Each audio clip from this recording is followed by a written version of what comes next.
Hello प्यारे मित्रों, स्वागत है आप सभी का हमारे यूट्यूब चैनल अनुप स्टडी में। दोस्तों, आज की वीडियो में हम लोग पढ़ेंगे, ठीक है। लेसन नंबर 23 चल रहा है ना, उसका थ्योरी का ये लास्ट वीडियो, इसमें पूरी तरह से थ्योरी क्या होगी समाप्त हो जाएगी, ठीक है। तो हमें कौन सा टॉपिक पढ़ना है? तो पढ़ना है चुंबकीय बल की दिशा ज्ञात करने के नियम, ठीक है। यानी किसी चुंबकीय क्षेत्र में कोई धारावाही चालक रखा गया है, तो उसमें जो चुंबकीय बल की दिशा है, ठीक है, उसको ज्ञात करने, कैसे ज्ञात करेंगे वही हमें बताना है, ठीक है। चुंबकीय बल की दिशा। तो देखिए यहाँ पे आपको दो नियम है। पहला नियम है कि दो नियम द्वारा हम ज्ञात करेंगे, ठीक है। पहला नियम है दाएं हाथ की हथेली का नियम नंबर 2, और दूसरा है फ्लेमिंग का बाएं हाथ का नियम, ठीक है। तो फ्लेमिंग के बाएं हाथ के नियम से सब लोग परिचित होंगे, क्योंकि जो मोटर का सिद्धांत होता है फ्लेमिंग के बाएं हाथ के नियम पे क्या करता है, कार्य करता है, ठीक है। तो यहाँ पे हम दो नियम पढ़ेंगे, ठीक है। तो पहला नियम क्या होगा? इसकी दिशा ज्ञात करने में जो हमारा पहला नियम है, ठीक है, पहला नियम वो क्या है? तो दाएं हाथ के हथेली का नियम, ठीक है। हथेली का नियम नंबर 2, ठीक है। तो देखिए इसमें क्या होता है, जब किसी चुंबकीय क्षेत्र में कोई धारावाही चालक रखा गया हो, ठीक है, किसी चुंबकीय क्षेत्र में कोई धारावाही चालक रखा गया है, ठीक है। तो देखिए जब वो धारावाही चालक रखा गया तो उसमें जो धारा आई बह रही है, ठीक है, आई बह रही है, धारा मान लेते हैं आई बह रही है। तो इसमें हम चुंबकीय क्षेत्र की बल रेखाएं या उसमें लगने वाले बल को कैसे हम गणना करेंगे? तो देखिए ये मान लेते हैं तारे, इसी को मान लेते हैं तारे, और इसमें जो धारा है ऊपर की तरफ जा रही है, ठीक है, ऊपर की तरफ जा रही है। तो दाएं हाथ का हथेली नियम है ना, तो आप दाएं हाथ को लेंगे, अपने दाएं हाथ को लेंगे और ऐसे रखेंगे कि ये जो अंगूठा है ये धारा की दिशा को दिखाए। क्या करे? धारा की दिशा को दिखाए। तो धारा ऊपर जा रहा है ना, तो हम समझे कि अंगूठा ऊपर करेंगे। यही चालक तारा, इसमें धारा नीचे होती तो हम अंगूठा नीचे करते, नीचे का मतलब ऐसे मोड़ते, ठीक है, ऐसे फोल्ड करते। लेकिन धारा ऊपर जा रही है तो अंगूठा जो होगा हमेशा धारा की दिशा में रखना है।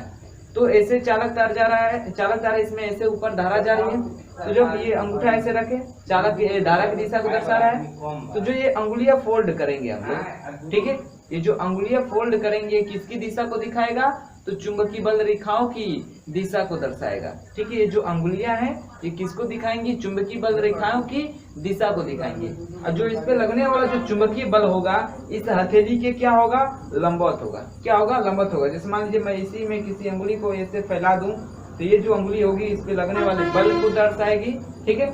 और ये जो अंगुलियां फोल्ड हो रही है चुंबकीय बल रेखाओं को दर्शाएंगे, ठीक है, चुंबकीय बल रेखाओं को दर्शाएंगी। और ये अंगूठा किसको दर्शाएगा? तो धारा की दिशा को, ठीक है, धारा की दिशा को। या इसको मैं ऐसे फैलाऊं, ठीक है, सबको लंबवत करूं, तो ये धारा की दिशा, ये धारा की दिशा, ये चुंबकीय क्षेत्र की दिशा, और ये किसकी दिशा हो जाएगी? तो लगने वाले बल की दिशा हो जाएगी। क्या हो जाएगी? लगने वाले बल की दिशा। बात समझ में आई है?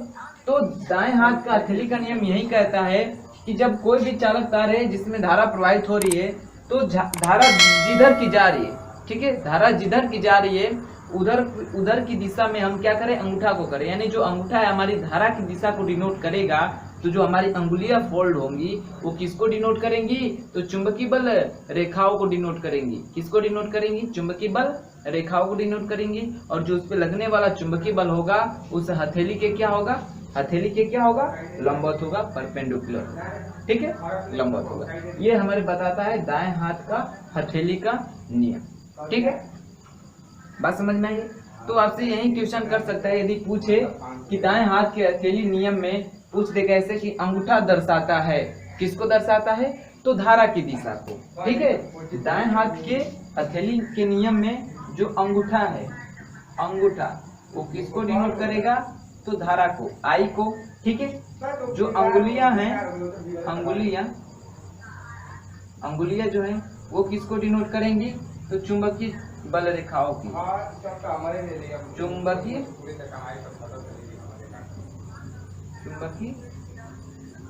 बल रेखा, ठीक है। और जो बल होगा जो उस पे लगेगा चुंबकीय बल वो क्या होगा, तो हथेली के लंबवत होगा, हथेली के लंबवत होगा, ठीक है, लंबवत होगा। बस समझ में आई है। तो ये होगा इससे आपसे यही पूछा जा रहा है कि जो धारा होगी वो अंगूठा, धारा की जो दिशा दिखाएगी कौन दिखाएगा, अंगूठा दिखाएगा। चुंबकीय बल रेखाओं को जो अंगुलियां होंगी वो दिखाएंगी, और जो हमारा बल होगा वो हथेली के क्या होगा, लंबवत होगा। बस समझ में आई है, ठीक है। तो ये हमारा था पहला नियम, दाएं हाथ का हथेली का नियम, ठीक है। इसका आपके बुक में चित्र भी बनाया है। तो देखिए अंगूठा जो है गति, यानी गति मतलब धारे के दिशा को दर्शा रहा है, ठीक है। जो पहली अंगुली है, जो पहली अंगुली है वो किसको डिनोट कर रही है, तो पहली अंगुली क्षेत्र को, जो इससे मैंने बताया कि ऐसे फैलाएंगे तो ये चुंबकीय क्षेत्र को दिखाएगी, ठीक है। और ये वाली किसको दिखाएगी, तो दूसरी जो अंगुली है कह रहा है धारा को, तो ये फिगर ही गलत बना दिया है। धारा को चूंकि अभी हमने देखिए इसकी जो डिफिनीशन है उसमें कह रहा है कि यदि एक रेखीय चालक को अपने दाएं हाथ में इस प्रकार रखे कि अंगूठा चालक में बहने वाली धारा की दिशा को, धारा की, अंगूठा जो है धारा की दिशा में होना चाहिए, ठीक है। तो ये जो अंगुली होगी ये बल को दिखाएगी, किसको दिखाएगी, बल को। बात समझ में है तो आप लोग ये इसको समझ लीजिए, ठीक है। ये जो लिखे हैं, जो आई होगा वो अंगूठा से डिनोट करेगा, अंगूठा आई को डिनोट करेगा, अंगुलियां चुंबकीय बल रेखाओं की, जो बल होगा वो हथेली के लंबवत होगा। बात समझ में आई। चलिए बात कर लेते हैं दूसरे नियम की, जो कि इम्पोर्टेंट है। क्या है, तो फ्लेमिंग के बाएं हाथ का नियम। किसके नियम, फ्लेमिंग के बाएं हाथ का नियम, ठीक है। फ्लेमिंग के बाएं हाथ का नियम, ठीक है। यही दो नियम पढ़ना है। तो फ्लेमिंग के बाएं हाथ का नियम, यानी फ्लेमिंग का बाएं हाथ, अब बाएं हाथ लेंगे, ठीक है। फ्लेमिंग के बाएं हाथ का नियम, तो इन्होंने बताया था, फ्लेमिंग ने, इन्हीं के सिद्धांत पे क्या करता है, हमारा मोटर कार्य करता है। इन्होंने बताया था कि जो अंगूठा है और इसके पास वाली जो ये दो उंगलियां हैं, इसको हम परस्पर लंबवत रखें। देखिए ये भी एक दूसरे के लंबवत है, ये भी एक दूसरे के लंबवत है, और इसका ये भी, यानी ये अंगुली को ऐसे समझिए, इसकी ये अंगुली को समझिए ये। तो ये क्या है, तीनों एक दूसरे के लंबवत है, ठीक है। तो तीनों एक दूसरे के लंबवत होंगी, ठीक है। तो जो हमारी ये वाली अंगुली है, यानी जैसे मान लीजिए यहाँ पे बना दे, ये अंगूठा हो गया, ये हमारी ये पहली वाली अंगुली हो गई, और ये हमारी दूसरी वाली अंगुली हो गई, ठीक है, दूसरी वाली अंगुली हो गई। और यहाँ पे ये अंगुलियां समझिए ऐसे खोल लें, ठीक है। बात समझ में। तो देखिए ये क्या हो, तीनों एक दूसरे की क्या होनी चाहिए, लंबवत होनी चाहिए। क्या होनी चाहिए, लंबवत होनी चाहिए, यानी इनके बीच जो एंगल बनेगा वो समझिए कितने का बनेगा, 90 डिग्री का बनेगा। कितने का बनेगा, 90 डिग्री का। तो ऐसे रहेगा, ठीक है। ये बायां हाथ है, तो ऐसे फैलाएंगे तो ये वाली जो उंगली है, 4 फिंगर, यानी जो पहली उंगली है, यह चुंबकीय क्षेत्र को दर्शाएगी। किसको दर्शाएगी, तो चुंबकीय क्षेत्र को, चुंबकीय क्षेत्र की दिशा को दर्शाएगी। चुंबकीय क्षेत्र की दिशा को ये वाली अंगुली दर्शा रही हो, ठीक है। और ये वाली जो अंगुली है यह आई की दिशा को, यानी धारा की दिशा को दर्शा रही हो, धारा की दिशा को। तो ये जो अंगूठा होगा ये किसकी दिशा को दर्शाएगा, तो उस पे लगने वाले चुंबकीय बल, यानी ये दिशा जो दिखाएगा फोर्स, यानी बल की दिशा होगी, ठीक है, बल की दिशा। अंगूठा किसको दिखाएगा, बल की दिशा को, ठीक है। और दाएं हाथ के हथेली के नियम में क्या था, ये वाली अंगुली बल की दिशा को दर्शा रही थी, यानी ये एक दूसरे के क्या हो जा रही थी, एक्सचेंज हो रही थी। ये आई यहाँ पे चला जा रहा था, ये यहाँ पे, यानी समझिए आई के अंगूठा दर्शा रहा था, तो बल कौन दर्शा रहा था, ये वाली अंगुली। ये दाएं हाथ के नियम में कार्य करता है, ठीक है। और फ्लेमिंग के बाएं हाथ में नियम, जो ये वाली दूसरी अंगुली है ये धारा की दिशा को दर्शाएगी, पहली वाली चुंबकीय क्षेत्र को, तो जो अंगूठा होगा उस पर लगने वाले बल को दर्शाता है। यही जो सिद्धांत है हमारे मोटर में कार्य करता है, ठीक है। उसमें हमारी जो चुंबक लगे होते हैं, ऐसे चुंबक लगे, तो ये हमारी चुंबकीय क्षेत्र हो गए, ठीक है। इसमें एक ऐसे लग रहता है जो घूमता है, ठीक है, रोटर। तो देखिए जब इसमें धारा ऐसे जाती है, तो धारा की इधर की दिशा है ना, तो समझिए धारा की ऐसे दिशा है, ये चुंबकीय बल है, धारा की दिशा ऐसे एक इधर से जाएगी और ऐसे आएगी, ठीक है। तो धारा की दिशा किधर वैसे है ना, तो ऐसे करेंगे, तो धारा की दिशा उधर जा रही है, चुंबकीय क्षेत्र की ये दिशा है, धारा की दिशा वैसे जाएगी, तो जो बल लगेगा नीचे की तरफ लगेगा, ठीक है। फिर जब धारा इधर आती है और धारा की दिशा इधर हो जाएगी ना, तो फिर ऐसे रखेंगे, तो ये तो चुंबकीय बल को ही दर्शाएगा, धारा की दिशा अब बल ऊपर की लगेगा, ठीक है। तो ये जो सिद्धांत है हमारा मोटर में कार्य करता है, फ्लेमिंग का दाएं हाथ का नियम। बात समझ में आई है? तो यही दो नियम थे, इसी दो नियम को आपको समझना था। तो यहाँ पे भी लिख दे रहे हैं कि जो अंगूठा होगा, ठीक है, जो अंगूठा होगा वो किसको डिनोट करेगा? बल को। किसको डिनोट करेगा? बल को। पहली जो अंगुली होगी, पहली अंगुली, ठीक है, पहली अंगुली किसको डिनोट करेगी? तो बी को, यानी चुंबकीय क्षेत्र को। और जो दूसरी अंगुली होगी, दूसरी अंगुली वो किसको डिनोट करेगी? तो धारा की दिशा को, आई को डिनोट करेगी, ठीक है। तो ये आपसे पूछ सकता है, या पूछ सकता है फ्लेमिंग के दाएं हाथ के नियम पर कौन सा यंत्र कार्य करता है? तो मोटर, ठीक है। बात समझ में आई है? चलिएगा, तो इतना आप लोग नोट कर लीजिएगा। और आपको एक डायग्राम दिखा दिया जा रहा है, ये है चुंबकीय बल तथा बल के दिशा का निर्धारण, जो अभी हमने ये दोनों पढ़ा। कह रहा है कि जो दाएं हाथ का हथेली का नियम संख्या, जो दाएं हाथ के हथेली का नियम जो नंबर 2 है, इसका प्रयोग कहाँ करते हैं? तो चुंबकीय क्षेत्र में गतिमान आवेश पर लगने वाले बल को, यानी लॉरेंज बल को ज्ञात करना होगा, तो हम दाएं हाथ का हथेली का नियम यूज करेंगे, दाएं हाथ का हथेली का नियम यूज करेंगे। और दो धारावाही तार के बीच लगने वाला बल को ज्ञात करना हो, यानी दो तार ऐसे हैं, इसमें धारा प्रवाहित हो रही है, ठीक है, तो इनके बीच हमें जो बल लगेगा उसको ज्ञात करना है, तो कौन सा नियम यूज करेंगे? फ्लेमिंग का बाएं हाथ का नियम। तो यही आपको डायग्राम के द्वारा बताया है, तो इसको आप लोग देख के पढ़ लीजिए एक बार। और आगे हम लोग देखेंगे चुंबकीय पदार्थ, जो कि लास्ट टॉपिक होगा। चुंबकीय पदार्थ क्या होते हैं, कितने प्रकार के होते हैं, ठीक है, उनको समझ लेंगे, तो इसकी थ्योरी जो होगी इस तरह से समाप्त हो जाएगी। तो इसके हम लोग अब न्यूमेरिकल सॉल्व करेंगे, ठीक है। अब न्यूमेरिकल की बारी आएगी, तो आप लोग इतना नोट कर लीजिए, इसमें कुछ नोट नहीं, बस ये याद रखना है कि कौन सी अंगुली किसको दर्शाता है, ठीक है, बस यही याद रखना है।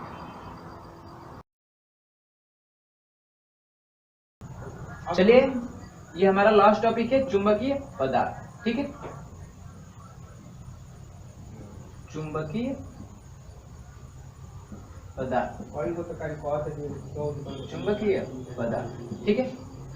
तो देखिए, चुंबकीय पदार्थ जो फैराडे थे, जब वो प्रयोग कर रहे थे, ठीक है, धारावाहिक परिनालिका द्वारा चुंबकीय क्षेत्र उत्पन्न कर रहे थे, तो देखिए कह रहा था कि जो चुंबकीय क्षेत्र जब उत्पन्न कर रहे थे, तो जो कुछ टुकड़ों को ला रहे थे, कुछ धातुओं के टुकड़े को, तो वो क्या रहे थे? चुंबकीय क्षेत्र का अनुभव, यानी उनके प्रभाव से कुछ उसमें मतलब उन्होंने देखा कि जो कुछ पदार्थ जल्दी से चुंबकित हो जा रहे हैं, कुछ की दिशा मतलब ऐसे बदल जा रही है, कुछ बहुत कम चुंबकित हो रहे हैं, ठीक है। तो देखिए उन्होंने बताया कि उन्होंने मतलब चुंबकीय क्षेत्रों, जो चुंबकीय पदार्थ है, इनको बंटवारा किया, ठीक है। तो चुंबकीय क्षेत्र की चुंबकीय पदार्थों की क्या किया? बंटवारा किया उन्होंने। तो उन्होंने 3 भागों में बांटा, ठीक है। चुंबकीय पदार्थों को कितने भागों में बांटा? 3 भागों में। अनुचुंबकीय, ठीक है, अनुचुंबकीय पदार्थ,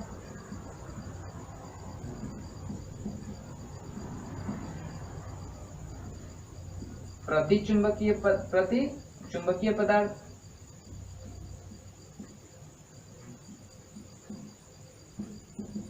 और लौह चुंबकीय पदार्थ, लौह चुंबकीय पदार्थ, ठीक है। यानी उन्होंने प्रयोगों में देखा कि जो पदार्थ हैं वो अलग अलग व्यवहार दिखा रहे हैं, ठीक है। तो उनके आधारों पे क्या किया इन्होंने? 3 तरह के जो चुंबकीय पदार्थ हैं उनको 3 भागों में बांट दिया, ठीक है। अनुचुंबकीय पदार्थ, प्रतिचुंबकीय पदार्थ और लौह चुंबकीय पदार्थ। तो देखेंगे कि अनुचुंबकीय पदार्थ में उन्होंने कैसे कैसे पदार्थों को रखा, प्रतिचुंबकीय पदार्थों में कैसे कैसे पदार्थों को रखा, और लौह चुंबकीय पदार्थों में कैसे कैसे पदार्थों को रखा, ठीक है। चलिए, तो देखिए जो अनुचुंबकीय पदार्थ थे, अनुचुंबकीय पदार्थ, तो उन्होंने कुछ ऐसे पदार्थ पाए जिनको चुंबकीय क्षेत्र में हम रखें, लटकाए स्वतंत्रता पूर्वक, तो जो उनके चुंबकित होने की जो गुण है, जो बाह्य चुंबक यानी जो उनके अंदर जो प्रेरित चुंबकत्व उत्पन्न हो रहा था वो बाह्य चुंबकीय क्षेत्र की समदिश हो रहा था। यानी जैसे मान लीजिए ये बाह्य चुंबक है NS है इसका, तो जो पदार्थ आ रहा था उसमें भी जो चुंबकत्व उत्पन्न हो रहा था तो इसमें भी सेम ध्रुव उत्पन्न हो रहा था। ठीक है। जो अनुचुंबकीय पदार्थ होते हैं, अनुचुंबकीय जो पदार्थ होते हैं यह कम चुंबकीय क्षेत्र से, ठीक है, कम चुंबकीय क्षेत्र से, ये बात याद रखने वाली है। ठीक है। अनुचुंबकीय पदार्थ कम चुंबकीय क्षेत्र से किधर को गति करते हैं? अधिक चुंबकीय क्षेत्र की तरफ, अधिक चुंबकीय क्षेत्र की तरफ। ठीक है। यानी जो अनुचुंबकीय पदार्थ होते हैं यह कम चुंबकीय क्षेत्र से अधिक चुंबकीय क्षेत्र की ओर क्या करते हैं? गति करते हैं। ठीक है। यानी यह बहुत धीरे धीरे क्या होते हैं? चुंबकित होते हैं। ठीक है। और जो इनके प्रेरक चुंबकत्व की जो दिशा होती है वो बाह्य चुंबक की दिशा की क्या होती है? समदिश होती है। क्या होती है? समदिश होती है। इसको हम चुंबकीय क्षेत्र में रख देते हैं। ठीक है। इसको हम चुंबकीय क्षेत्र में रख देते हैं तो जो चुंबकीय क्षेत्र का मान होता है, ठीक है, वो क्या होता है? कुछ बढ़ जाता है। क्या होता है? कुछ बढ़ जाता है। ठीक है। तो अनुचुंबकीय पदार्थ को चुंबकीय क्षेत्र में रखने पे जो चुंबकीय क्षेत्र का मान है, चुंबकीय क्षेत्र का मान वो क्या होता है? बढ़ जाता है। क्या होता है? बढ़ जाता है। ज्यादा नहीं, थोड़ा बढ़ता है। ठीक है। थोड़ा बढ़ जाता है। बस समझ में आई है? तो इतनी बात याद रखना है अनुचुंबकीय पदार्थ से कि जो अनुचुंबकीय पदार्थ होते हैं वह कम चुंबकीय क्षेत्र से अधिक चुंबकीय क्षेत्र की ओर क्या करते हैं? गति करते हैं। इनके जो प्रेरक चुंबकत्व होता है इनमें उत्पन्न वह बाह्य चुंबकीय के क्या होता है? समदिश होता है। इसको चुंबकीय क्षेत्र पे रखा जाता है तो जो चुंबकीय क्षेत्र का मान होता है वो क्या हो जाता है? बढ़ जाता है। क्या हो जाता है? बढ़ जाता है। जैसे इसके कुछ एग्जाम्पल हैं आपके, क्या है? एल्युमिनियम है, मैग्नीशियम है, ठीक है, सोडियम है, CuCl2 है, O2 है। ठीक है। ऐसे सब एग्जाम्पल हैं। जैसे देख लीजिए इसका एग्जाम्पल में आप लोग बता दीजिएगा। Al यानी एल्युमिनियम, ठीक है, और क्या है? मैग्नीज है, ठीक है, प्लेटिनम है, सोडियम है, ठीक है, CaCl2 है, O2 है। ये सब क्या है? ETC। इसके क्या है? एग्जाम्पल है। क्या है? इसके एग्जाम्पल है। ये CaCl2 है, CuCl2 है, कॉपर क्लोराइड। ठीक है। ये क्या है? इसके एग्जाम्पल हैं अनुचुंबकीय पदार्थों की। बात समझ में आई है? तो अनुचुंबकीय पदार्थ आपकी बुक में क्या बताया है कि इन पदार्थों के परमाणुओं में इलेक्ट्रॉन विषम संख्या में होते हैं। क्या होते हैं? विषम संख्या में होते हैं। ठीक है। तो ये केमिस्ट्री का क्या है? आपका कंसेप्ट है। ठीक है। केमिस्ट्री के थ्रू ऐसे समझ सकते हैं कि जो परमाणु होते हैं, जितने भी आपके जो तत्व हैं, इनमें जो परमाणुओं की जो संख्या है, ठीक है, कक्षाओं में वो विषम होगी तो किसको प्रदर्शित करेंगे? अनुचुंबकीय को। सम होगी तो प्रतिचुंबकीय को प्रदर्शित करते हैं। ठीक है।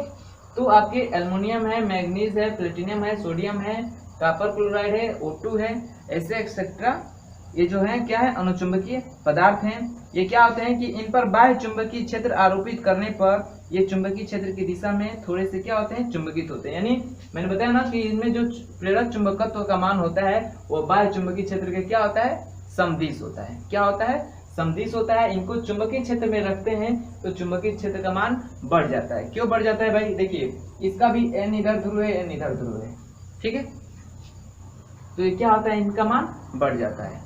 ठीक है। ये समदिश होते हैं, इस कारण इसका मान क्या हो जाता है? चुंबकीय क्षेत्र का मान बढ़ जाता है।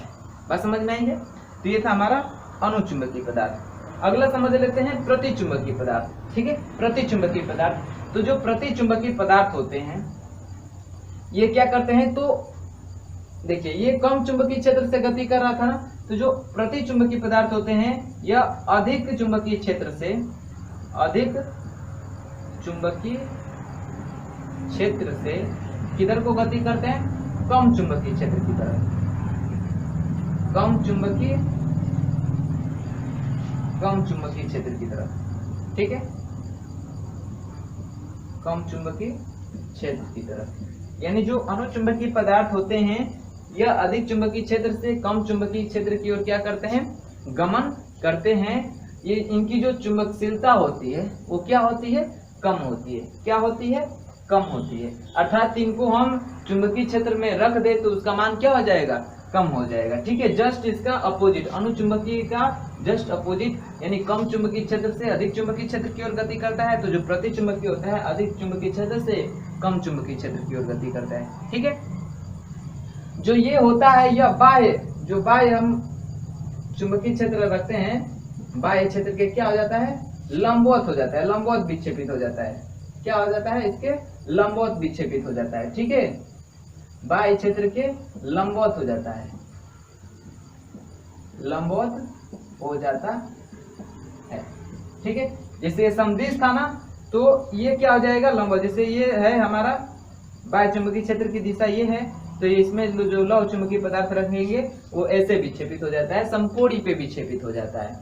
ठीक है, क्या हो जाता है, समकोणी पे विक्षेपित हो जाता है। जो इसकी चुंबकशीलता होती है, ठीक है, वो क्या होती है, कम होती है।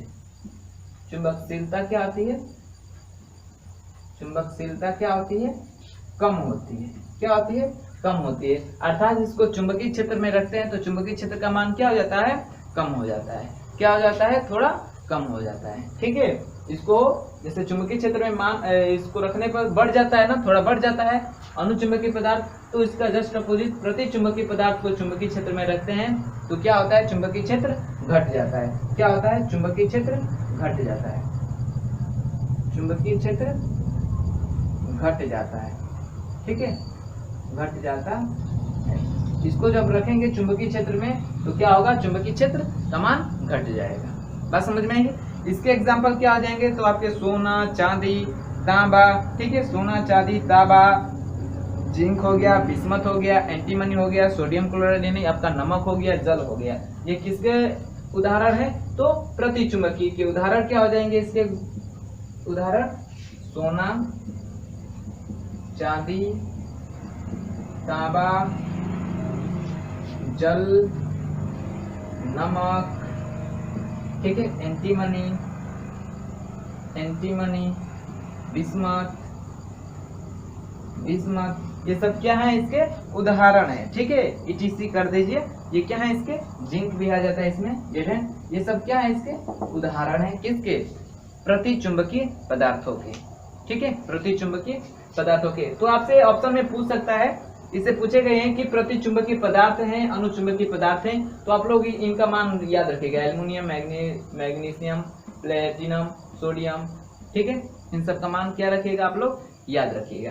ठीक है, जो मैग्नीज है, एल्युमिनियम है, प्लेटिनम है, सोना है, चांदी है, तांबा है, जल है, एंटीमनी, बिस्मथ, इन सब का मान क्या रखना है, आपको याद रखना है कि कौन से मान नहीं, मतलब इनको याद रखना है कि कौन से प्रति चुंबकीय है, कौन से अनुचुंबकीय। ये ऑप्शन में आपसे पूछ सकता है। ठीक है, अब बात करते हैं हम लोग लौह चुंबकीय पदार्थ की। तो जो लौह चुंबकीय पदार्थ होते हैं यह अनुचुंबकीय पदार्थ ही होते हैं। ठीक है, लेकिन इसमें जो गुण होता है थोड़ा आकर्षित होने का, यानी जो चुंबकत्व होने का जो गुण होता है, अनुचुंबकीय से क्या होता है, कुछ ज्यादा होता है, इसलिए इसको एक अलग कैटेगरी बना दिए। ठीक है, उन्होंने एक अलग कैटेगरी बना दिए। यानी अनुचुंबकीय पदार्थों में ही कुछ ऐसे पदार्थ हैं जो जिनकी चुंबकत्व होने की, ठीक है, आकर्षण होने की जो क्षमता थी, क्या थी, ज्यादा थी। ठीक है, उसमें कुछ अलग ही गुण दिख रहे थे, इससे थोड़ा हट के, तो उन्होंने इसको एक दे दिया नाम लौह चुंबकीय पदार्थ, लौह चुंबकीय पदार्थ। ठीक है, लौह चुंबकीय पदार्थ। तो इसमें क्या है कि वे पदार्थ, इन पदार्थों की उपस्थिति अस्थायी परमाणु चुंबक के बिना किसी बाह्य चुंबकीय क्षेत्र के एक ही दिशा में व्यवस्थित करने की अत्यधिक प्रवृत्ति होती है। इन पर बाह्य चुंबकीय क्षेत्र आरोपित करने पर ये बहुत तीव्रता से क्षेत्र की दिशा में चुंबकित हो जाते हैं। ठीक है, अर्थात कहने का मतलब देखिए, जो अनुचुंबकीय पदार्थ था ये भी क्या रहा था कि बाह्य चुंबकीय क्षेत्र की दिशा में चुंबकित हो रहा था। ठीक है, तो ये बहुत थोड़ा सा, यानी बहुत कम मात्रा में होता है। लेकिन जो लौह चुंबकीय पदार्थ होते हैं, लौह चुंबकीय पदार्थ, इसको आप रखेंगे चुंबकीय क्षेत्र में ना, तो ये भी चुंबक की भांति कार्य करने लगे। इतने ज्यादा चुंबक तेजी से होते हैं ना कि ये भी क्या होते हैं, बहुत जैसे चुंबक की तरह कार्य करने लगता है। जैसे मान लीजिए आप चुंबक लीजिए और उसमें किसी लोहे को आप क्या करिए, चिपका दीजिए, लोहे को चिपका दीजिए, तो वो भी एक चुंबक की तरह कार्य करने लगता है। उसके के नीचे भी आप कोई कील या कोई सिक्का चिपकाएंगे ना तो वो भी चिपक जाएगा। जबकि चुंबक यहाँ पे है, उसके पास ये लोहा है, इसके नीचे आप एक कील चिपकाएं तो वो भी चिपक जाएगी। ये अर्थात ये बहुत तेजी से चुंबकत्व बन जाता है, यानी इसमें चुंबकत्व की जो गुण आती है बहुत तेजी से आ जाती है, यानी ये भी एक चुंबक की भांति कार्य करने लगता है। तो वैसे पदार्थों को हम लोग क्या बोलते हैं, लौह चुंबकीय पदार्थ, यानी ये भी क्या होते हैं, अनुचुंबकीय। जो अनुचुंबकीय का गुण है ना सेम होता है लौह चुंबकीय पदार्थ का, अर्थात ये भी कम चुंबकीय क्षेत्र से, कम चुंबकीय यानी कम चुंबकीय क्षेत्र से किधर जाते हैं, तो ज्यादा चुंबकीय यानी अधिक चुंबकीय क्षेत्र की तरफ। ठीक है, कम चुंबकीय क्षेत्र से अधिक चुंबकीय क्षेत्र की तरफ, अधिक चुंबकीय क्षेत्र की तरफ। इनका भी जो गमन होता है वो कम क्षेत्र से अधिक क्षेत्र की तरफ होता है। ठीक है, इनकी जो चुंबकीय क्षेत्र, जो क्षेत्र का मान होता है इसमें थोड़ा बढ़ता है ना, तो लौह चुंबकीय क्षेत्र को यदि चुंबकीय क्षेत्र में डाल दे तो उसका मान क्या हो जाएगा, काफी ज्यादा बढ़ जाएगा। ठीक है, काफी ज्यादा बढ़ जाएगा, यानी जो चुंबकीय क्षेत्र का मान होगा वह काफी ज्यादा क्या हो जाएगा, बढ़ जाएगा इसको चुंबकीय क्षेत्र में डाल दे तो। ठीक है, अर्थात इसकी जो चुंबकशीलता होती है, चुंबक जो शीलता होती है वो क्या होती है, काफी ज्यादा होती है, चुंबकशीलता काफी ज्यादा होती है। ठीक है, ज्यादा होती है। बात समझ में आई है। इसके एग्जांपल में क्या आ जाएंगे आपके, लोहा आ जाएगा, ठीक है, कॉपर आ जाएगा, लोहा, कोबाल्ट, निकिल, ठीक है, कैडमियम, Fe3O4 जो कि आपका क्या है, प्राकृतिक चुंबक का फार्मूला है Fe3O4। ठीक है, तो ये आ जाते हैं लौह चुंबक में। क्या क्या आ जाता है आपका, Fe लोहा, ठीक है, कोबाल्ट, निकिल, Fe3O4 जो कि आपका चुंबक का है, ठीक है, कैडमियम, Cd, ये क्या आते हैं, यह लौह चुंबकीय पदार्थ में आते हैं। ठीक है, तो लौह चुंबकीय पदार्थ में याद रखिएगा लोहा, कोबाल्ट, निकिल और प्राकृतिक चुंबक कैडमियम है, ये सब क्या है, लौह चुंबकीय पदार्थ है। ये क्या होते हैं, यह चुंबकीय क्षेत्र में इसको रखने पर ये बहुत शीघ्रता से क्या होते हैं, चुंबकित हो जाते हैं बाह्य चुंबकीय क्षेत्र की दिशा में ही। ठीक है, समझिए एक प्रकार के क्या है, अनुचुंबकीय पदार्थ ही होते हैं। बस इनमें जो चुंबकत्व का जो गुण होता है, चुंबकत्व का, ठीक है, प्रेरित चुंबकत्व का जो गुण होता है इसमें क्या होता है, काफी ज्यादा होता है, यानी अनुचुंबकीय पदार्थ से काफी ज्यादा होता है। ठीक है, तो ये रहा चुंबकीय पदार्थ और इसी के साथ ये लेसन जो होता है थ्योरी इसकी समाप्त होती है। अब आगे जो वीडियो बनेगा उसमें इसके न्यूमेरिकल को देखेंगे। ठीक है, तो मैं ऐसा करता हूँ कि आप लोगों को समझ में आया होगा। इसमें बस याद रखना है इसके एग्जाम्पल को, ठीक है, और इसमें क्या होता है वो बस याद रखना है। ठीक है, तो चलिएगा, तो इतना नोट कर लीजिएगा और जिसको वीडियो अच्छा लगा होगा वो वीडियो को लाइक कर लीजिएगा और जो लोग चैनल पे नए होंगे वो चैनल को सब्सक्राइब करके हमारे साथ जुड़ जाएगा, ताकि जब भी हम लोग वीडियो अपलोड करेंगे उसके नोटिफिकेशन आपको सही से समय से मिलते रहेंगे। ठीक है, तो चलिए मिलते हैं अगले वीडियो में इसके न्यूमेरिकल के साथ। ठीक है, हाँ, जो लोग पीछे के जो वीडियो नहीं देख पाए हैं, ठीक है, वो क्या करेंगे, प्ले लिस्ट में जाके, अगर नहीं जा पाए तो आप चैनल पे जो फोटो आपको दिखता है चैनल पे उस पर क्लिक करिए, वहाँ पे आपको प्ले लिस्ट का ऑप्शन दिखेगा, प्ले लिस्ट पे जाइएगा और उसमें से जिसका भी वीडियो देखना है, ठीक है, मैथ, फिजिक्स, तो आप उसकी प्ले लिस्ट को खोल के उसमें आप वीडियो देख सकते हैं जो आप लोग नहीं देख पाए हैं। ठीक है, तो इसके जो न्यूमेरिकल है उसको देखेंगे अगले वीडियो में। तो चलिए मिलते हैं अगले वीडियो में।